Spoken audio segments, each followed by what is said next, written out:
ఏర్పరచుకున్నారు అంటే ఆయన యొక్క పుట్టుక గురించి దూతలు వచ్చి చెప్పింది ఎవరికి అనంటే ఫస్ట్ వచ్చి గొర్రెలు కాసుకునే కాపరులకు తెలియజేశారు. ఇశ్రాయేలీలో ఏ గోత్రానికి తెలియజేయలేదు ఈ విషయాన్ని.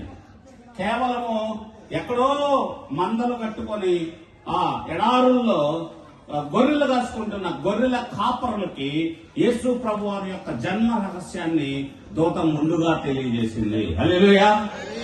అంత మాత్రమే కాదు, తూర్పు దేశంలో ఉన్న జ్ఞానులకు కూడా యేసు ప్రభు వారి యొక్క జన్మ విశేషాన్ని జ్ఞానులకు ముందుగా తెలియజేసింది. వీరిరువురికి తెలియజేసింది ఒకే ఒక దూత. ఆ దూత వారికి తెలియజేసినప్పుడు వాళ్ళిరువురికి కూడా ఒక ఆనవాలుని ఇవ్వటం జరిగింది. ఏంటది ఆనవాలు? ఒక నక్షత్రాన్ని వాళ్ళకి చూపించటం జరిగింది.